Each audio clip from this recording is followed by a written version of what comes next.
சென்னையில் 23 கோடி ரூபாய் மதிப்புள்ள வைரம் கொள்ளையடிக்கப்பட்ட வழக்கில் தனிப்படை போலீசார் தூத்துக்குடி மற்றும் சிவகாசிக்கு விரைந்துள்ளதாகவும் 4 பேர் கைது செய்யப்பட்டதாகவும் தகவல் வெளியாகியுள்ளது.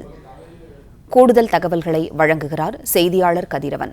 கதிரவன், வணக்கம். விவரம் என்ன, சொல்லுங்க. சென்னை வடபழனியில் செயல்பட்டு கிரீன் பார்க் ஹோட்டலில் வைர வியாபாரி ஒருவரை கட்டி போட்டு அவரிடமிருந்து 23 கோடி ரூபாய் மதிப்புள்ள வைர நகைகள் கொள்ளடிக்கப்பட்டதாக போலீசாருக்கு தகவல் கிடைத்தது. வடபழனி போலீசார் கிரீன் பார்க் ஹோட்டலுக்கு சென்று அங்கு கட்டி போடப்பட்டிருந்த சந்திரசேகர் என்பவரை மீட்டு அவரது வளர்ப்பு மகள் உள்ளிட்ட 5 மேற்பட்டோரிடம் விசாரணைகளை மேற்கொண்டார்கள்.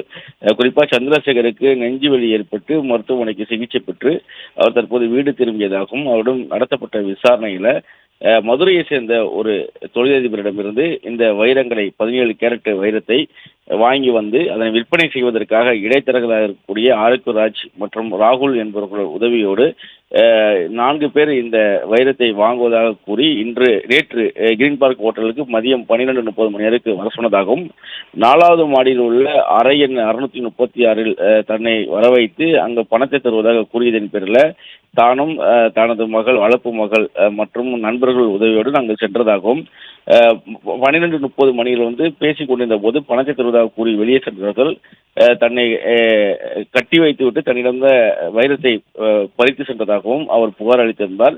நகை வாங்குவது போல தன்னிடம் வரவைத்து தன்னிடம் வரக்கூடிய வைரத்தை 23 கோடி ரூபாய் வைரத்தை வாங்கிவிட்டு தன்னை கட்டி போட்டு தாக்கிவிட்டு அவர் தப்பி சென்றதாகவும் புகார் அளித்திருந்தார். அந்த புகாரின் பேரில் வடபழனி போலீசார் அங்கிருக்குள்ள சிசிடிவி காட்சிகளை ஆய்வு செய்த போது அவர்கள் காரில் தப்பி செல்வது தெரிய வந்திருந்தது. அதன் அடிப்படையில் டோல்கேட்டுகள், ஒவ்வொரு பகுதியில் இருக்கக்கூடிய டோல்கேட்டுகள் மற்றும் அவர்கள் செல்லும் பாதைகளை கண்காணித்து சிவகாசி மற்றும் தூத்துக்குடி பகுதிகளுக்கு தனிப்படை போலீசார் விரைந்தார்கள்.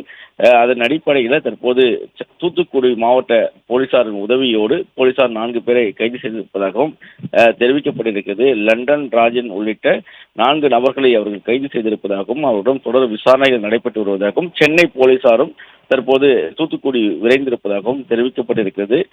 ஏற்கனவே இடைத்தரகராக இருக்கக்கூடிய ராகுல், ஆருக்கு ராஜ் மற்றும் சந்திரசேகரின் நண்பர் சுப்பிரமணிய உள்ளிட்டோரிடம் விசாரணை நடத்தப்பட்டதாகவும் அவர்களும் முன்னுக்கு பின் முரணான பதில்களை கூறி வந்த நிலையில் சிசிடிவி காட்சிகள் மற்றும் செல்போன் சிக்னல் வைத்து அவர்கள் தங்கியிருக்கக்கூடிய பகுதியை கண்டறிந்து தற்போது அந்த 4 நபர்கள் கைது செய்யப்பட்டிருப்பதாகவும் அவருடன் தொடர் விசாரணைகள் நடத்தப்பட்டு வருவதாகவும் நகைகள் மீட்கப்பட்டிருப்பதாகவும் தெரிவிக்கப்பட்டிருக்கிறது. தொடர் விசாரணைக்கு பின்பு முழு விவரங்கள் வெளியிடப்படும் என்றும் காவல்துறை தரப்பில் தெரிவிக்கப்பட்டிருக்கிறது. பிளே ஸ்டோர் மற்றும் ஆப் ஸ்டோரில் இருந்து பாலிமர் செயலியை QR கோடு மூலம் பதிவிறக்கம் செய்யுங்கள். செய்திகளை உடனுக்குடன் பெறுங்கள்.